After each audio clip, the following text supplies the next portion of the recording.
ఒక్క నిమిషం ఎంబీసీల issue discuss చేద్దాం, ఎందుకంటే శ్రీనివాస్ గారు కూడా ఉన్నారు. ఒకసారి ఒక ఎంబీసీల ఇష్యూ డీటెయిల్ గా డిస్కషన్ జరగాలి. లాస్ట్ హాఫ్ అన్ అవర్ దాని గురించి. ఒక్క నిమిషం తాడు శ్రీనివాస్ గారు, ఒక్క నిమిషం. నేను శరత్ గారిని ఎందుకంటే ఒక ఇంపార్టెంట్ పాయింట్ ఇస్తాను. ఒక్క నిమిషం.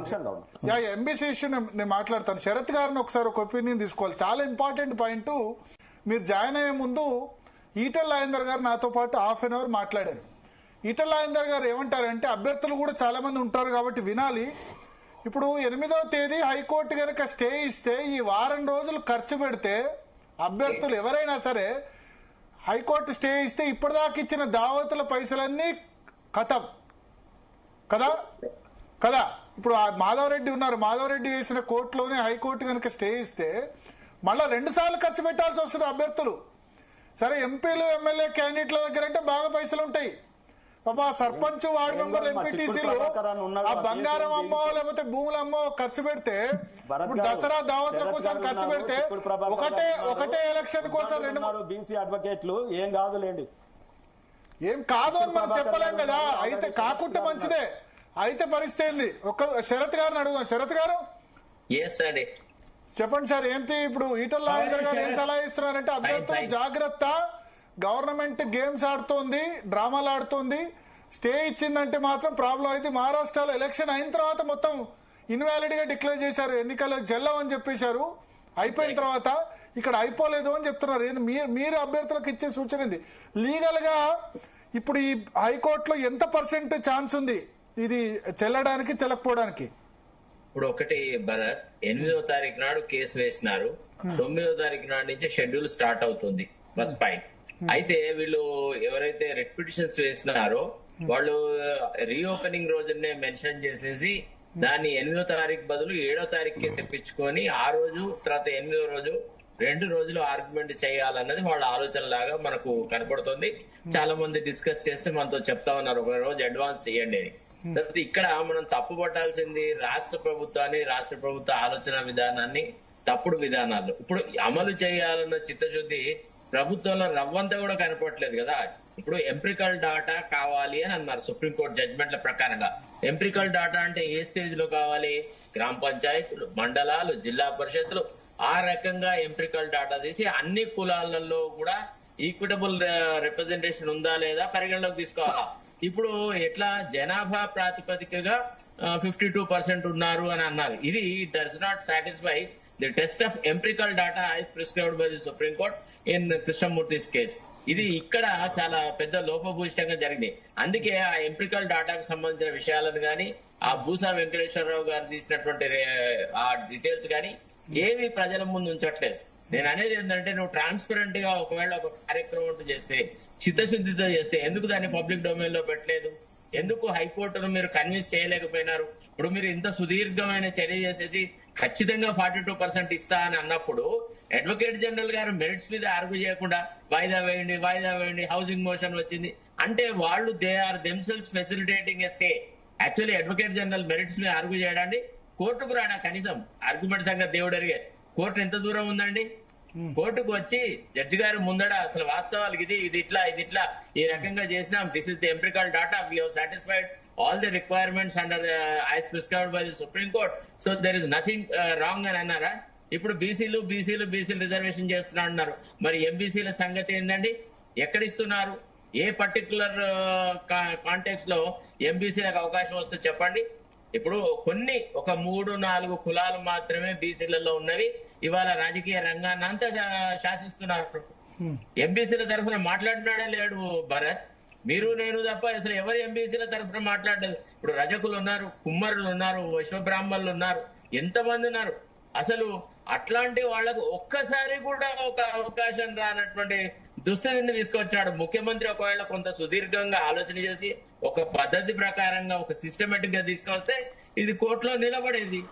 అయిన తర్వాత రెండోది, ఇప్పుడు ఒక స్టే ఇవ్వలేదు అని ఒక కారణంతో అప్పుడు జియోఎంఎస్ నెంబర్ 46 లో ఎట్లా చేసినాడో ఇప్పుడు గట్లనే చేస్తా ఉన్నాడు ముఖ్యమంత్రి. Is playing games with the high court. ఇప్పుడు should you not have respect for the high court అండి? 8వ తారీఖు నాడు ఆర్గ్యుమెంట్స్ ఉన్నాయి. తర్వాత హైకోర్టు జడ్జిలు అన్నారు కూడా ఒక వారం రోజులు ఆగుతుంది, 15 రోజులు ఆగుతుంది, ఒక నెల రోజులు ఆగుతుంది, సింగిల్ జడ్జి దగ్గర మీరు ఒక పిటిషన్ వేసేసి ఎక్స్టెన్షన్ తీసుకోండి. ఇంకా ఇంతకన్నా ఎక్కువ సలహాలు ఏ కోర్టు ఇస్తో చెప్పండి ఒకసారి. అంత పూర్తిగా కోర్టు కోఆపరేట్ చేయాలన్నది ఒక వెల్ఫేర్ మెజర్. ఇది మేము స్టే ఇస్తే మీకు అన్యాయం జరుగుతుంది, ఆ జాతులకు అన్యాయం చేయాలనే ఉద్దేశం మాకు లేదు అని అంత ఉదార స్వభావంతో డివిజన్ బెంచ్ అన్నప్పటికి కూడా ప్రభుత్వ పరంగా ఏ రకమైనటువంటి ఇప్పుడు మీరు ఏమంటారు? మీరు అభ్యర్థులకు ఇచ్చే సలహా ఏంది? ఖర్చు పెట్టాలా వద్దా? నేనైతే 9వ తారీఖు వరకు వ్యవహారాలు చూడకుండా 8వ తారీఖు నాడు వరకు వ్యవహారాలు చూడకుండా ఇప్పుడు ఖర్చులు పెట్టడం వృధా దండ. తర్వాత అది కోర్టులో నిలబడదా అని అంటే ముఖ్యమంత్రి యొక్క చిత్తశుద్ధి మీద ఆధారపడుతుందండి. విన్నారా? ముఖ్యమంత్రి కనుక నిజంగా నిజాయితీగా ఒకవేళ బీసీ రిజర్వేషన్లు అమలు చేయాలంటే ఈ ప్రక్రియ ఆపి అసలు సుప్రీంకోర్టు ఏదైతే ప్రిస్క్రిప్షన్ ఇచ్చిందో జాతుల జనగణన విషయంలో కూడా ఆ రకంగా కంప్లీట్ గా చేసి ఆ లెక్కలన్నింటి హైకోర్టు దృష్టికి తీసుకొచ్చి ఇగో ఈ కులాలకు ఈ రిప్రజెంటేషన్లు ఉన్నాయి, ఈ బీసీలలో కూడా ఇంతమంది ఈ రకంగా వెనుకబడి ఉన్నారు, వీళ్ళ రిప్రజెంటేషన్ పబ్లిక్ ఆఫీసులలో లేదు, లేదా వేరే ఇతరత్రంగా లేదు, కాబట్టి వీళ్ళని we're trying to bring them up అని చెప్పాలి. అదేది చెప్పకుండా ఒట్టిగానే 52% అని ఆయనకైనా డిక్లేర్ చేసుకున్నాడు. కుల జనగణన ఏ మేరకు జరిగిందో మనందరికి తెలుసు. అసలు ఎవడు ప్రజల దగ్గరికి పోలేదు, జనగణన జరపలేదు, ఏం జరపలేదు. ఒక చోట కూర్చున్నారు, రిపోర్ట్స్ రాసినారు, ఇది రిపోర్ట్ అని అన్నారు. ఆ బూసా వెంకటేశ్వరరావు కమిషన్ ను కూడా after we file the writ petitions Krishnaiah గారు తర్వాత శేషగిరిరావు తరఫున కానీ ఇప్పుడు తాడు శ్రీనివాస్ గారు ఏమంటారంటే పర్లేదు, అది వచ్చే అవకాశం ఉందంటారు. ఆయన కూడా అడ్వకేటే. ఎట్లా ఏ కారణంతో వస్తది? ఇప్పుడు ఎంబీసీలకు ఏం న్యాయం జరుగుతుంది? ఇప్పుడున్న పద్ధతిలో పోతే ఎంబీసీలకు ఎవరు ఇవ్వాలి ఛాన్సు, ఎవరు అవకాశాలు ఇస్తారు? ఇక్కడ ఎంబీసీసీ తీసి విసిరి పారేస్తా ఉన్నారు. సరే, అది ఎంబీసీలకు సంబంధించి కాకుండా లీగల్ గా ఎంత మేరకు ఇది ఇప్పుడు 8th రోజు, ఎందుకంటే చాలా మంది ఇప్పుడు గవర్నమెంట్ కూడా నామినేషన్స్ 9th పెట్టింది, ఎలక్షన్ కమిషన్ 9th పెట్టింది. సరే, కానీ ముందస్తుగానే ఖర్చు పెడతారు కదా. ఒకటి భరత్, ఇప్పుడు అంటే దసరా టైం మీకు తెలుసు, దసరా టైంలో ఊర్లలో నార్మల్ గానే దావతులు నడుస్తాయి. ఈ ఎలక్షన్ అయిన తర్వాత పోటీ చేయాలనుకునే అందరూ క్యాండిడేట్స్ అందరూ చాలా హుషారుగా ఉన్నారు. ఈ రోజు ఎప్పుడైతే రిజర్వేషన్స్ డిక్లేర్ అయినారో చాలా మంది, మేమైతే గ్రామీణ ప్రాంతాల నుంచి వచ్చిన వాళ్ళు చాలా మంది ఎంపీటీసీలుగా కంటెస్ట్ చేసేవాళ్ళు, జెడ్పీటీసీలుగా కంటెస్ట్ చేసేవాళ్ళు, రకరకాల వాళ్ళు మమ్మల్ని అడుగుతున్నారు, సార్ అది నిలబడతా అని. ఇదే 70% పర్కలేట్ అయింది గ్రామీణ ప్రాంతాలలో, ఇది నిలబడదు అనేటువంటి అంశాలు ఉన్నాయి. తర్వాత రెండోది, ఈ జరిగిన రిజర్వేషన్ ఏదైతే నోటిఫై చేశారో ఇది చాలా దారుణంగా జరిగింది భరత్. అసలు బీసీలు ఎక్కువగా బహుళంగా ఉండే, అసలు ఎస్సీల సంఖ్య నాట్ ఈవెన్ 3%, 4% ఉన్న చోట కూడా రాజకీయ వైషమ్యాలతోని అసలు బీసీలకు గతంలో ఉన్న సీట్లను ఎస్సీలుగా మార్చినారు, ఎస్సీలు ఎక్కువగా జనాభా ఉన్న చోట్లనేమో బీసీలు సీట్లు మార్చినారు. అసలు ఒక హేతుబద్ధంగా ఈ రిజర్వేషన్లను నోటిఫై చేయలేదు. ఇది చాలా ఒక పెద్ద అంశం. దీని మీద ఒక చర్చ జరగాలి. అసలు యాక్చువల్లీ హేతుబద్ధంగా ఈ రిజర్వేషన్లు నోటిఫై చేసినారా అనేది. ఓకే.